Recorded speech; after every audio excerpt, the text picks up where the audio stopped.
This was the board which shows the history, 1914 when the very first speed event occurred out on the salt flats. And these are various pictures that have been, we researched and found a lot of different shots taken during that time. You're probably familiar with many of these.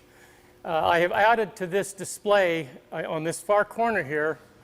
This is I took an aerial of the salt flats, a current aerial obviously, and then I modified it so it looks like it would have looked then, before there were evaporation ponds and so forth.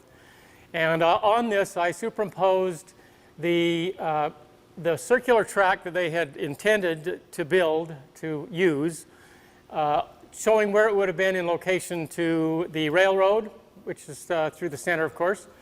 And it just shows you how much salt was there and how much we have lost south of the railroad track to the evaporation ponds, and how nice that 30-mile, 10-mile diameter race course would have fit there compared to what we have today. 10-mile diameter? It's 10-mile, I'm sorry, 10-mile radius, 30-mile diameter. Excuse me, thank you.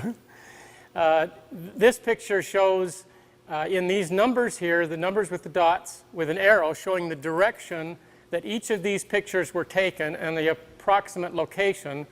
And I did that based on the mountains, like for instance this, you can see Richel Peak and Tetzlaff, you can see Pilot Peak in the background, so this gives you an idea, you can kind of figure out about where it was taken, and that's how I came up with these numbers here. And then with the help of Mr. Rampton here, we established where the original racetrack was. It was a curved track. It was part of, this is a larger picture, it was part of the proposed 30-mile circumference race course that they were going to build. And it used they surveyed about 10 miles of this, they said, and they used about 2 miles of it for their speed runs with a half-a-mile measured distance in the middle. And it was located right near the siding, the Salduro siding. Anyway, this shows the location of that in relationship to the Bonneville salt flats themselves, the mountain range, and so forth.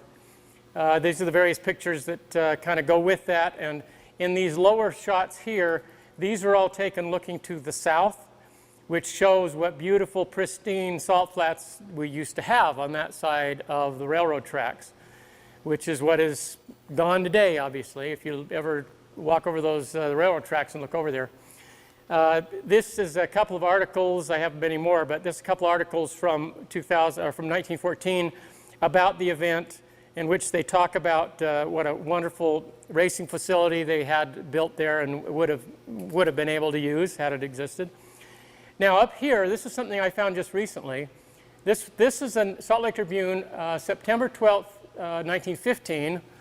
This was August 12th, 1914 when they were running out there. So a year and a month later, here's an article about this Capel Salt Company, and they were starting to mine salt, just salt mining. And this shows some pictures of how they were doing it, just using a plow, digging it up, and then throwing it in a truck and taking it over to the old Salduro plant. This plant, by the way, if you that remember it, years ago, it's gone now, I guess, but there used to be this ball mill used to be sitting out there, and you could see it from the highway. It was, this is the ball mill that you used to be able to see. It was abandoned. It was there as long as I can remember, and then all of a sudden I just noticed it was gone when I was looking for it one day, but I must have salvaged it or something. But this is a great article which you should read. It's located on newspaper, digitalnewspapers.org, or I believe is the site. Anyway, they have all these old newspapers so you can research. This is a good article because it talks about the loss of the racetrack, and it says it right in there. In 1915, they were bemoaning the fact that they were losing such a beautiful race course. So I mean, this problem goes back 100 years. So this even before they started potash mining.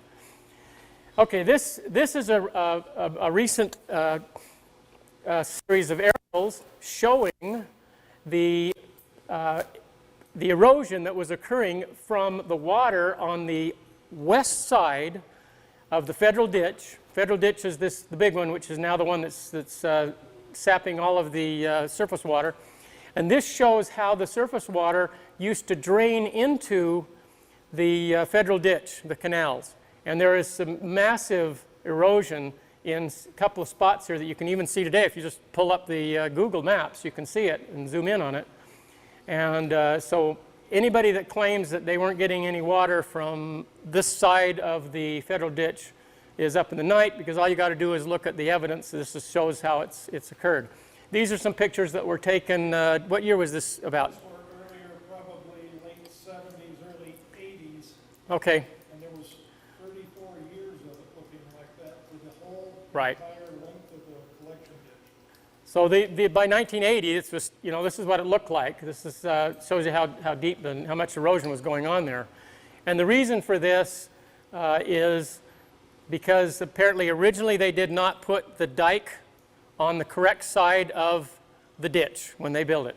And later, when, as Rick was telling me, they added a dike to it, and they just put some mud up there, and it obviously melted away, and it didn't do any good. So I guess water still leaked through. Well, this is great evidence to prove our point. I mean, it's all there. It's still obvious if you pull up the sites. This is an interesting picture. This is an aerial from 1946. I assume that the Army Air Force or something was out shooting the area right after World War II. But this shows the Salduro loop, the Salduro ditch and dike. And it had, and you can see by this picture, numerous breaches in it. It didn't do anything at all as far as keeping the water from the west side flowing into the privately owned sector here of the Salduro loop. And so this is a good illustration of that. Also in this is this unusual dike ditch that was built here, which is very near, almost goes right across the race course. We still see evidence of this today because of a soft spot that you can see on out on the spectator road mainly, or the entrance to the pits. But this is an interesting dike, and I've never been able to find out any information about why or what this did. And that's a mystery, but who knows, maybe we'll find out eventually. But this is a great 1946 shot to show that when they put in the Salduro loop, it was not done properly either. And of course, back then they didn't care, I guess. Over here is these are the recent pictures. Here's 1984 versus 2014, and I love these shots because this shows the perimeter of the salt surface, at least what we consider the salt surface, in 1984, and in 2014 it shows how it has shrunk past the access road. Here you can see that it's right, farther than the access road over to the Salduro loop. We had salt in that other direction more than that distance. And nowadays, there is no evidence, at least in this picture, of a significant salt surface on the west side of the end of the access road. So this is a really good illustration of that. This illustration here is a 2010 aerial, which shows all of the evaporation ponds versus what we have today, where we race on in the Salduro loop. And it's a good picture because it also shows some areas down here that we're going to be concerned with, I guess, in the future about the various ponds. And the abandoned pond 5 is this one over in this area here that is so large. I mean, you consider the size of that compared to what we're racing on, and it's massive, and it's apparently full of salt. So these are all, it's a good series of pictures to use to illustrate our point. So anybody have any other questions or comments about this?